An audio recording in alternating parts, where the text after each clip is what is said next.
ජපන් යතුරු පැදි මුළු ලෝකෙම රජ කරගෙන ඉද්දි ඒ යොක්කොම කනපිට හරවන්න ජර්මනියෙන් පාරට දාපු එකම එක මිනි මෝරෙක් ගැන අහලා තියෙනවද?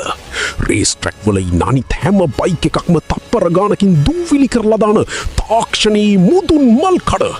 මේක පාරයන වාහනයක් නෙවී රෝද දෙකේ බැලිස්ටික් මිසයිලයක්. යකඩ හීන එක්ක ජීවත් වෙන ඔයාලා වෙනුවෙන් ඔක්ටෝමාස්ටර් අපි අද ගෙනාවේ සූපර්බයික් කලාවේ අසමසම ජර්මන් යක්ෂයා BMW S1000RR. 2009 අවුරුද්දේදී මේ යක්ෂයාව මුලින්ම පහරට දාද්දී මුළු ලෝකෙම පුදුම වුණා. විශේෂයෙන්ම මේකේ තිබුණු අර අමුතුම මුහුණුවර. එක පැත්තක ලොකු රවුම් ලයිට් එකකුයි අනිත් පැත්තේ උල්වුණු ලයිට් එකකුයි තියෙන මේ අසමමිතික ඒසිමෙට්‍රිකල් පෙනුමට කොල්ලෝ ආදරයට කිව්වේ ඒලියන්යි. එහෙමත් නැත්තම් පිටසක්වල පෙනුම කියලා. මේක දැක්ක ගමන් පාරේ ඉන්න අනිත් වාහනවලට දැනුනි මාරාන්තික බයක්. මේ මිනි මෝරාගේ හදවත තමයි 999cc ධාරිතාවකින් එන ඉන්ලයින් 4 ද්‍රව සිසිලන එන්ජිම. මේක ඇතුලේ තියෙන ලොකුම මැජික් එක තමයි BMW ල හඳුන්වා දුන්නු shift cam තාක්ෂණය. මේකින් කරන්නේ එන්ජිමේ වැල්ව් වල ටයිමිං වෙනස් කරන එක.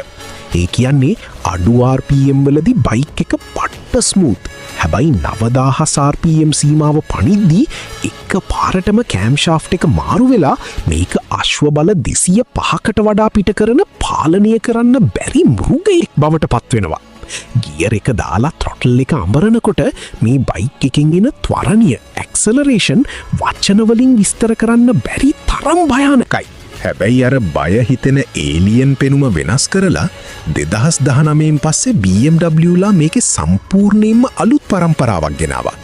ඒක තමයි මේ අලුත්ම සමමිතික සිමෙට්‍රිකල් LED මුහුණුවර. හරියට ස්ටෙල්ත් ෆයිටර් ජෙට් එකක් වගේ.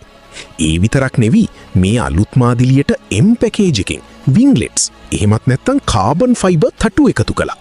වේගයෙන් යද්දි වාතය කපාගෙන ගිහින් ඉස්සරහ රෝදේ බිමටම තද කරලා තියාගන්න. ඩවුන් ෆෝස් මේ තටු වලින් මාරම සපෝට් එකක් දෙනවා. බර කිලෝග්‍රෑම් 197ක් වගේ ඉතාමත් අඩු නිසා මේක රේස් ට්‍රැක් වල කෙලින්ම මරණීය වේගයයි. ඔයා පරණ ඒලියන් අයි පෙනුමට ආදරය කළත් අලුත් පරම්පරාවේ දියුණු පෙනුමට ආදරය කළත් BMW S1000RR කියන්නේ යකඩ හීනවල අග්‍රගණ්‍යම මුදුන් මල් කඩක්. කවදා හරි දවසක මේ මිනි මෝරාගේ පිට උඩින් වාඩි වෙන්න හීන දකින්න හැමෝම අනිවාර්යෙන්ම මේ වීඩියෝ එක ෂෙයා කරන්න. යකඩ හීනවල ඇත්තම කතාව ඉතාමත් නිවැරදිව දැනගන්න ඕටෝමාස්ටර් YouTube channel එක වගේම අපේ Facebook page එකත් දැන්ම follow කරලා තියාගන්න.